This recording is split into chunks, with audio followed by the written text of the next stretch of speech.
Welcome back, students. And now that you have your root folder, R-O-O-T, root folder, that is a requirement for every website.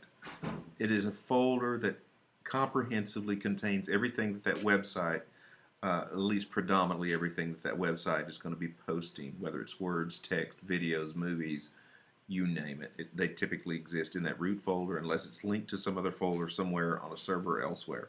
But for us, we just want it in that folder. So there's that folder again, one more time. Jerry Johnson site. You should have your name _ site. Inside, quick review. You've got an images folder with no images in it yet, but you do have a working file folder with some images, 2 to 3 images, maybe 4 images, whatever, and your text, your unformatted text in a Word document that we're going to get later. All right, let's close that folder out and let's get into Dreamweaver, okay? I'm going to my, that's CS5. Hold on just a second. I'm going to, oh boy, let me zoom out here. Sorry, extending your time here. I may have to edit this out for sure.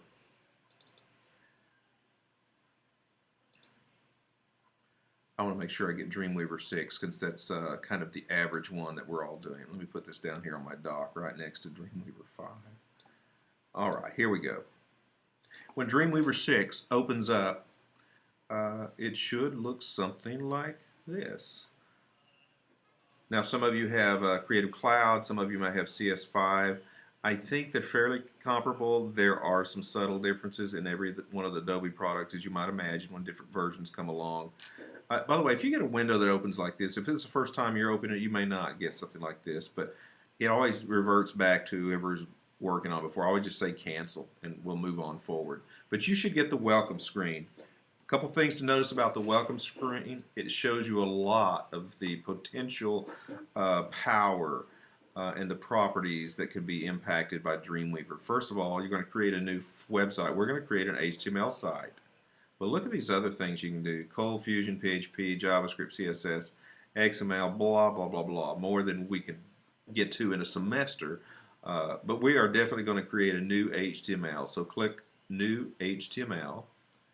If you have a different screen that's asking for something else, try to get back to where you just find the HTML only, and we're going to go from there. I'm going to go ahead and fill up this screen. When mine opened up, yours may open up too, but I've got a split screen. It's vertical. There's on the left side, looks like some cryptic nonsense over here, and on the right side is a big white field. Then I've got a working panel over here, a deck of panels. And like all of the Adobe products, you can go Window, look at your workspace layout. This one's a little bit further down. You've got all of these things. I'm a designer, so I usually keep it on designer mode. If you were an app developer or you want to have your own workspace, you can do there. But let's just put yours in design mode, okay? And I think that'll keep us somewhat on the same page. So there we go. On the left side, you can see there is code. And let me just look through this for a second with you. Notice this. This is the code side. I don't expect you to memorize this, but I want to break this down real quickly as an introduction to you. On the code side, we can do hard returns. We can get these different, what we call tags, on separate lines. The tags are denoted by these angle brackets. You know, it looks like arrows to the right, arrows to the left. And by the way, I'm just separating this just for organization, no other reason. Oops, I messed something up. I don't want to separate my arrowhead, my angle tag from the selector or the thing that it's trying to affect. This first couple lines of text, yours might actually just say doc type HTML public and not have all this red iteration in here. If so, that's fine, okay? But this basically is expressing to any kind of browser, hey, what kind of document this is. It's an HTML document, okay? If this was a CSS document, it's probably going to start out saying, hey, this is a CSS document. If it's a PHP, on and on, different kind of markup language. But hey, this is HTML. And this basically has a link. It's HTML. It actually would work just fine like this, saying HTML, but I'm going to put that back in there. What this is it's referencing w3.org. This is basically recommending that our site be modified to fit the World Wide Web conventions or standards about accessibility. If you were taking a mid to upper level course in web design, we would certainly address that. But in the beginning, there's so many hurdles Let's just see if we can make something show up in a web browser, okay? Then we have what's called the head. So we've established that the document type is an HTML. And notice these. These are what we call open tags. They just have the angle brackets to the left and to the right around a word, and this word is called a selector. It's basically, what is it we're trying to do? Well, in the head we have the meta tags, and these meta tags, don't expect you to know what those are. Just to let you know though, when search engines look for keywords, like you're Googling, when I said hot air ballooning, then in the meta tag area, that's part of what it's looking for. We can put in keywords, we can put in descriptors. When somebody finds your website, if you have a meta description in here, you can ensure that Google, being Yahoo, whoever the browser search engine is, maybe it'll put in the text that you have as a description. Otherwise, it just grabs text off the page. Then the title. This title line right here, this is where it says untitled. This is the name of the document. Like if I went to Troy University, website, and at the top of the window it says Troy University welcome page, that means it was written right there. I'm going to put in a title right here while I'm at it, okay? There's nothing on my website. This is the design view on the right. On the left side is the code view. By the way, if you'll look at these toggles, these tabs at the top of your screen, I'm hoping you can see this. I'm going to zoom in just a little bit. But underneath Dreamweaver, here across this property, this bar, this ribbon, you see code. So I'm code view only. I'm split view. Here's design view. Well, I've not designed a thing, so it's blank. So I'm going to stay in split view as much as I can because it's kind of powerful. It's fun to see the code along with inserting elements over on the right-hand side and see how they work with each other. First thing I'm going to do is I'm going to change it in two places. I can either change it right here in the code, which I'm going to do, or I could go up here in this strip, this ribbon right up here, and change it here. And it would basically change it in both places. By the way, this is not the title of a file. This is not a title of a folder. It's not anything that's supposed to follow that nomenclature, that style that says no capital letters, no spaces, no special characters. This is just simply what's going to appear in that title bar up above that bar at the top of your web browser. So I'm going to say hot air ballooning, okay? You put in a title for yours, and we'll start with that. When I click over here a second time, you should see this change. Click. I click on the right-hand side, then hot air ballooning appeared up here. It's in both places, okay? If I changed it here and I said hot air buffooning, don't know why I'd say that, but let's say I did. And then I click over on the right-hand side, you see it changed right here. Okay, let me put that back in its original state. Hot air ballooning. That's the title. The head is going to close. Here is the head of the document. Here is the body of the document. Here's simply the close. If you see a forward tag, you see the angle bracket and you see a forward slash, that means it's a close tag. Everything that opens needs to close. And you see this meta tag, it is actually closing here. This is an HTML5 invention, if you will. Is where the tags have been abbreviated a little bit, and you can kind of close this way, just with a forward slash at the end and then the close arrow. But it kind of intermingles. You can do it a little bit both ways in some instances. In other ways, you have to do it only one way or the other. But just so you know, if you'll just do this, take a moment and do this. Make your title if you haven't already.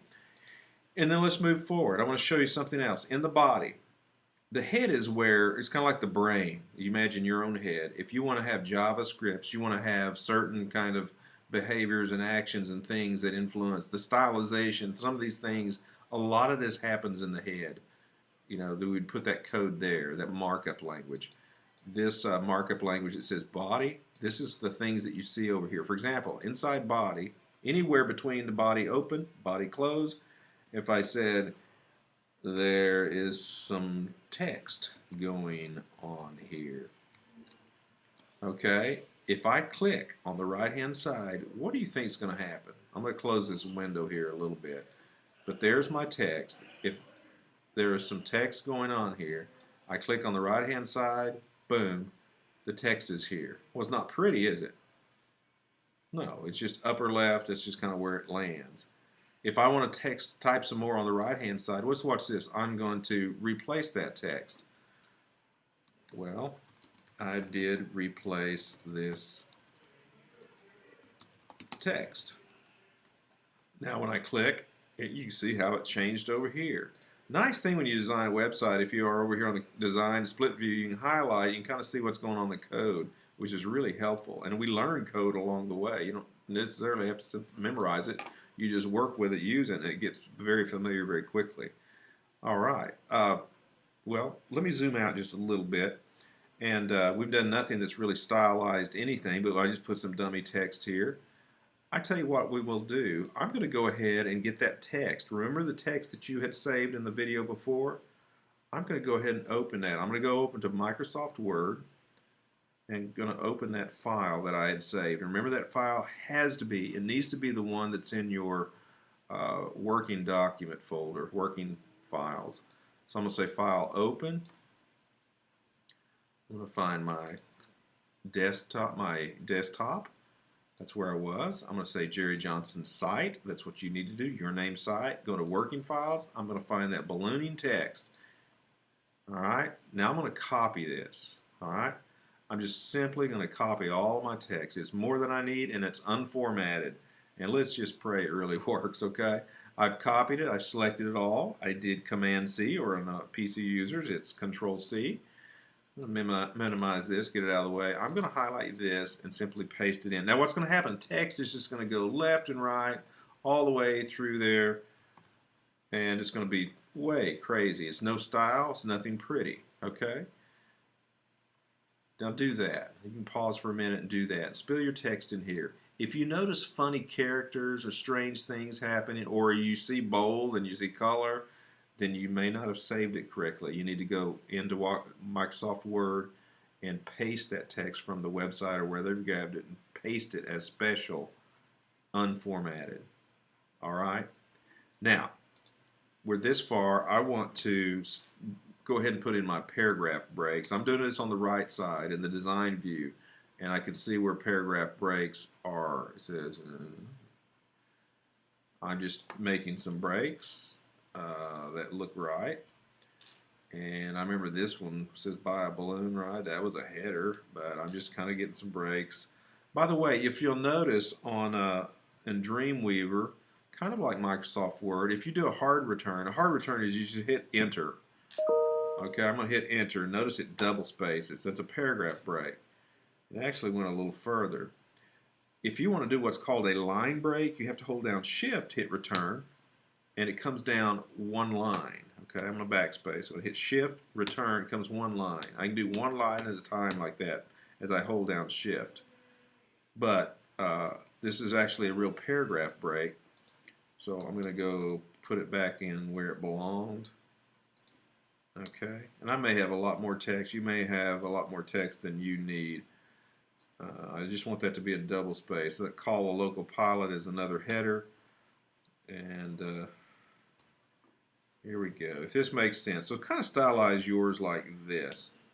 All right, where you've kind of got the paragraphs and the headers separated. I'm going to zoom out just a little bit. Now that may take a moment to go do that. So why don't you do that, and let's meet back at the next video. Okay, get all of your text in here, unstylized, but separated between paragraphs and headings, and I'll meet you back in just a few.